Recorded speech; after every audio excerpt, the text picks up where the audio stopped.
சொல்லுகிறதை பார்க்கிறோம். ஏசாயா தீர்க்கதரிசியின் புத்தகம் 9ஆம் அதிகாரம் 6ஆம் வசனத்தை நாம் வாசிப்போம். ஏசாயா 9:6.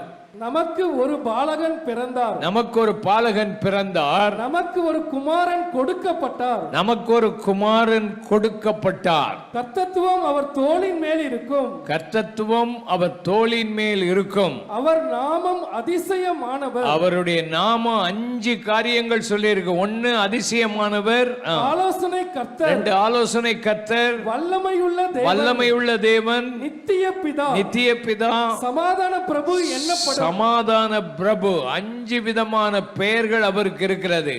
அவர் பாலகனாய் பிறந்தார் என்றால் அவருடைய ஹியூமனிட்டி, அவருடைய மனுஷிகத்தை குறிக்கிறது.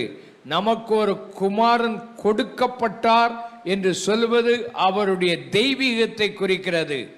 இந்த 2 காரியமும் அங்கே இருக்கிறது இயேசு கிறிஸ்துவுக்குள். அவருடைய நாமம் அதிசயமான நாமம். ஹல்லேலூயா. அதிசயமான நாமம் என்று சொல்லும்போது ஆண்டவர், அவருடைய பிறப்பு அதிசயமாய் இருந்தது. அவர் அது மாத்திரமல்ல, அவருடைய வாழ்க்கையே அதிசயமாய் இருந்தது. இந்த உலகத்தில் வந்து அவர் பிறந்த போது அவருடைய வாழ்க்கையை கவனித்து பார்க்கும்போது ஒரு பாவம் இல்லாமல் இந்த உலகத்தில் வாழ்ந்த ஒருவர் உண்டானால் அவர் அதிசயமான அவருடைய அந்த நாமத்தை உடையவர் தான். அது மாத்திரமல்ல, அவருடைய ஊழியம் முழுவதும் அதிசயமாயிருந்தது. அவர் எங்கு போனாலும் அதிசயங்களை செய்து கொண்டே இருந்தார். அவருடைய வார்த்தையில் அதிசயம் இருந்தது. அவருடைய மரணமும் அதிசயம், அவருடைய உயிர்த்தெழுதல் அதிசயமாயிருந்தது. அவர் அதிசயமான ஒரு ஆண்டவர் என்பதை பார்க்கிறோம். 2வது, அவர் ஆலோசனை கர்த்தர். வாசிக்கலாம். ஏசாயா 28:29 வாசிப்போம். ஏசாயா 28:29.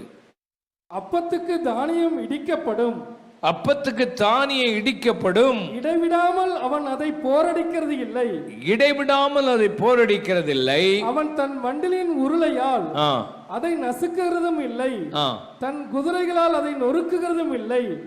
இதுவும் சேனைகளின் கர்த்தராலே உண்டாகிறது, இதுவும் சேனைகளின் கர்த்தராலே உண்டாகிறது.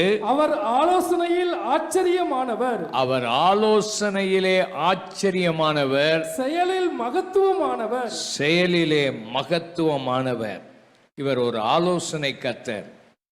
ஆலோசகர் என்று சொல்லும்போது அந்த ஆலோசகரிடத்தில் போவதற்கு நமக்கு ஆக்சஸ் இருக்க வேண்டும், வழி இருக்க வேண்டும். நம்ம ஆண்டவர் எப்பவும் உயிரோடு இருக்கிறார், எப்பவும் விழித்திருக்கிறார் நமக்கு ஆலோசனை கொடுக்க. அது மாத்திரமல்ல, அவர்கிட்ட போய் ஒரு காரியத்தை சொன்ன ஆலோசனை கேட்டால் யாருக்கிட்டையும் சொல்லவே மாட்டார். அல்லேலூயா சொல்லுங்க. அல்லேலூயா. ஆனால் இந்த காலத்தில் சில ஆலோசனைகிட்ட போனீங்கன்னா உங்கள் கதை வெளியே ஆயிரும். அதனால ரகசியமாக நீங்கள் போய் ஒரு ஆலோசனை கேட்க முடியாத சூழ்நிலை. நம்ம ஆண்டவர் அவர் ரகசியத்தை காக்கிறவராக இருக்கிறார். அடுத்த ஆலோசகர் என்று சொல்லும்போது மனதுருக்கம் உடையவர். உன் பிரச்சனை வரும்போது உன் பிரச்சனையை தீர்ப்பதற்கு அவர் உண்மையாய் மனதுருக்கத்தோடு அவர் இருக்கிற ஒரு ஆண்டவர் என்பதை நாம் பார்க்கிறோம். அது மாத்திரமல்ல, அவரால் எந்த பிரச்சனையும் தீர்க்க முடியும். ஆமேன்.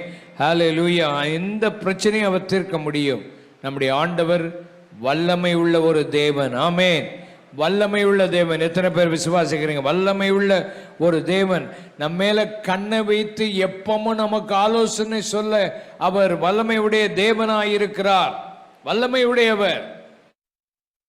எப்படி வல்லமை வெளிப்படுத்தினார்? ஜனங்கள் 7000 பேர் இருக்கிறாங்க, அப்போ கொஞ்சம்தான் இருக்குது. 4000 பேர் இருக்கிறாங்க, 7 அப்பந்தான் இருக்குது. ஆண்டவர் அதை ஆசீர்வதித்து 4000 பேரை போஷிக்க அவரால் முடிஞ்சது. 5000 புருஷர்களை போஷிக்க முடிஞ்சது. வல்லமை உள்ள தேவன். எந்த டிஃபிகல்ட்டிஸையும் மாற்ற வல்லமை உடையவர். கை வைத்து கர்த்தரை துதிப்போம். ஆமென். அது மாத்திரமல்ல, அவர் எந்த வியாதிகளாயிருந்தாலும் மத்தேயு 4:23-24 வாசித்தா சகல வியாதிகளையும் சகல நோய்களையும் தீர்க்க அவருக்கு வல்லமை இருந்தது என்பதை பார்க்கிறோம். அது மாத்திரமல்ல, அவர் எந்த பிரச்சனை வந்தாலும் சரி, கெத்செமனே தோட்டத்திலே அவருக்கு வல்லமை இருந்தது.